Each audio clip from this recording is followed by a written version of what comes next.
Aujourd'hui, je vous parle de poésie et d'adolescence avec Dans du bonheur de Lolita Basson. Donc ce qu'il faut savoir, c'est que Dans du bonheur est un recueil de poésie qui a été publié l'année dernière aux éditions Maya, mais que tous les textes qui composent ce recueil ont été écrits par l'autrice entre ses 15 et 17 ans. L'autrice en a 28 aujourd'hui. À cet âge-là, on n'a pas encore vécu, mais on imagine intensément la vie, à travers des histoires d'amour fantasmées, des projections, des scénarios intérieurs où les émotions précèdent l'expérience. L'écriture devient presque un terrain d'essai pour exister. Il y a deux poèmes qui m'ont bouleversée, voire même choquée, parce qu'en fait on ne s'attend pas à une telle lucidité chez une adolescente de 15 ans.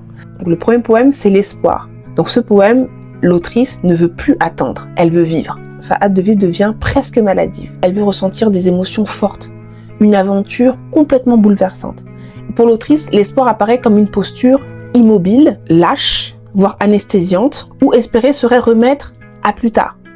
Elle est prête pour cette aventure ambiguë qu'on appelle la vie, elle est prête à expérimenter, elle a conscience que ce n'est pas remettre sa vie à plus tard qui va lui donner la sensation de vivre quelque chose, non, la vie commence dans le présent, et c'est ce qu'elle veut, sauf qu'en fait il y a plein d'éléments qui lui échappent et elle ne sait pas vraiment comment s'y prendre. Sa hâte de vivre va jusqu'à convoquer la mort, et à son âge on ne devrait même pas penser à ça, vu qu'elle n'a même pas commencé à vivre. La mort ici devient un contrepoint à la vie, une manière de mesurer l'urgence d'exister. L'autrice nous dit dans un passage que l'espoir est une zone de confort où l'on ne fait rien.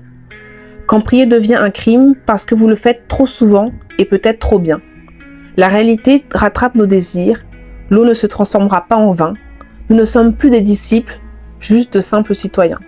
Vous voyez qu'à travers ce passage, elle déconstruit tous les mythes que parfois les adultes racontent aux enfants pour les bercer d'illusions ou pour leur permettre de patienter. Non, elle veut vivre maintenant, elle ne veut pas, elle n'est pas dans l'illusion de la vie. Souvent les adultes disent aux enfants que quand ils seront plus grands, c'est que là qu'ils commenceront à vivre.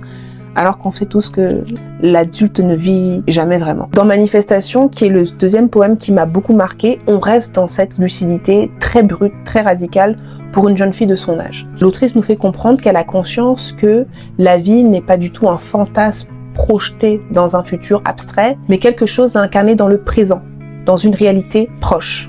Manifester, ce n'est pas rêver sa vie, c'est tenter de l'incarner ici, maintenant, avec ce que l'on est. La troisième figure que l'on retrouve de façon omniprésente dans tout le recueil est celle de l'amant.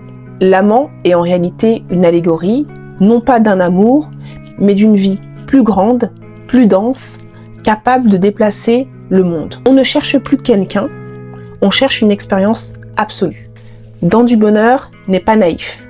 Ce qui rend l'œuvre particulièrement touchante, c'est la lucidité